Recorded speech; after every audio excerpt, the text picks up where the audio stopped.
Watch carefully. This video can change your life if you understand what that coin really is. Imagine, one evening, a man was cleaning his house. Nothing special, just another normal day. He opened an old drawer that had not been touched for years. Inside, he found a few Malaysian coins, scratched, dull, and forgotten. Coins he had used long ago to buy snacks, bus tickets, or coffee. He almost threw them back into the drawer. But then he paused.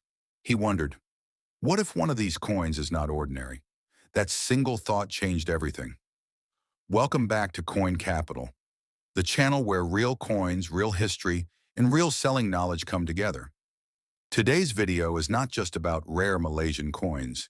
It is about you, a normal person who may already own a coin, but has no idea how to sell it properly. By the end of this video, you will know how to recognize a potentially rare coin, how to spot errors using the naked eye, how to protect your coin, when grading and certification matter, which grading companies collectors trust, and most importantly, how to sell Malaysian coins step by step, locally or internationally. No hype, no guaranteed prices, only correct and practical guidance. Part 1. The biggest mistake people make with old coins. Most people make one of two mistakes. First, they ignore the coin completely, assuming it has no value.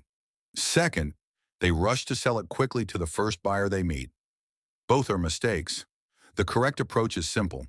Before asking how much a coin is worth, first understand what the coin is. Selling starts with knowledge. Part 2.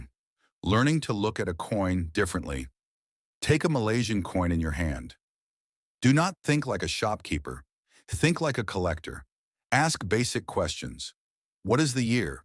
What is the denomination? What design is on the front and back?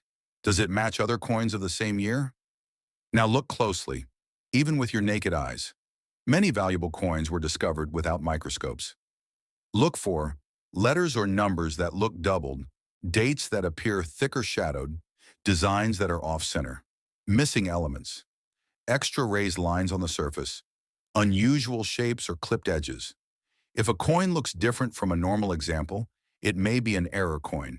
Important reminder, not all errors are valuable.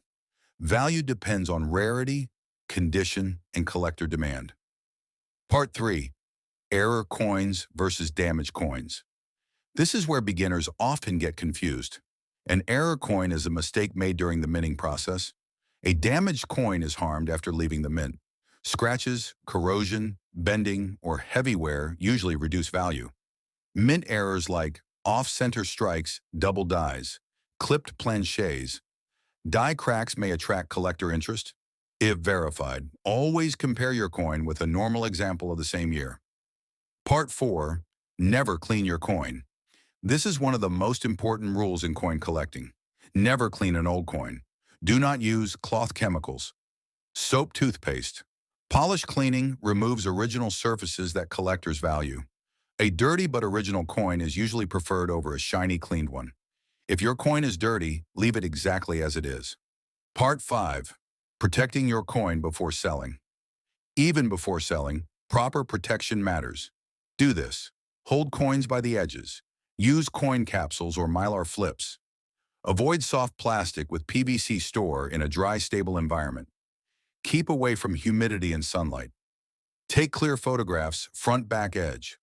Write down weight, diameter, any history you know about the coin. This information becomes very helpful later. Part 6. Old does not always mean rare. This is a hard truth. Millions of old coins exist.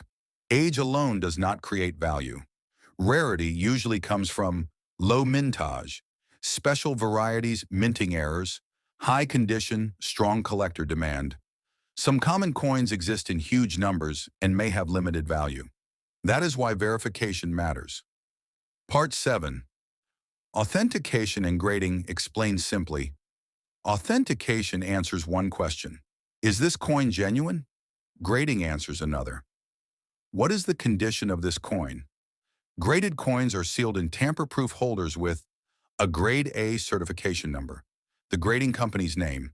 This increases buyer confidence, especially for expensive coins. Well-known international grading companies include PCG, SNGAN, ACSI, Many Malaysian collectors first consult reputable local coin dealers, numismatic societies.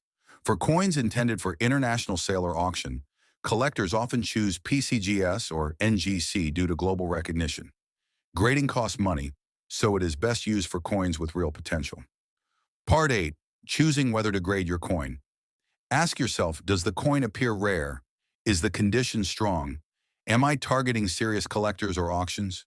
If yes, grading may help. If the coin is common and heavily worn, grading may not be worth the cost. Always seek multiple opinions before submitting a coin. Part 9. How to sell Malaysian coins. The 4 main paths. Now we come to the most important part. There are 4 main ways to sell a Malaysian coin. Option 1. Selling to a local coin dealer. This is the simplest method. You visit a dealer. They examine the coin. They make an offer. Pros. Fast, simple.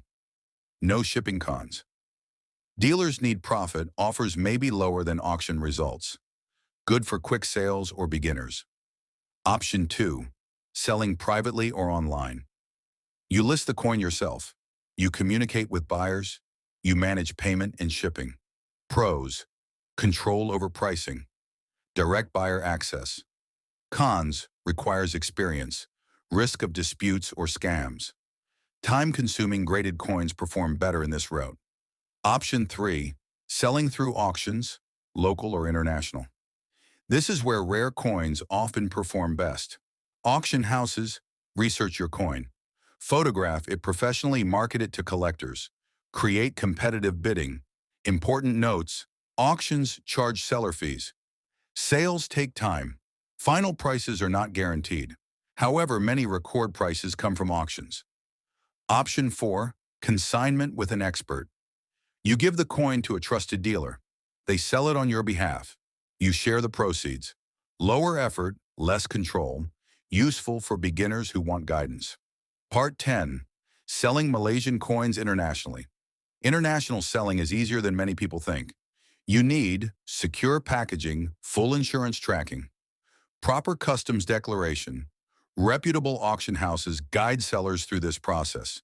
Never ship high-value coins without insurance. Part 11. Common questions. Sellers ask, how much is my coin worth? Value depends on rarity, condition, and demand. Should I accept the first offer? Always seek multiple opinions. Is grading mandatory? No, but it increases trust for serious buyers. Can I sell without grading? Yes, but prices may vary. Part 12. Research before selling. Check recent auction results. Comparable coins, dealer opinions do not rely on random online price claims. Market data matters more than speculation. Part 13. Smart seller mindset. Successful sellers are patient, honest, informed. Careful they do not rush. They follow process, not hype. That small Malaysian coin in your drawer may be common, or it may be special. The difference between losing value and selling wisely is knowledge. And that is why Coin Capital exists. If this video helped you understand how to sell Malaysian coins properly, like the video, subscribe to Coin Capital, and share it with someone who has old coins at home. Because sometimes history does not shout. It waits quietly, inside a drawer, for the right person to notice. See you in the next Coin Capital video.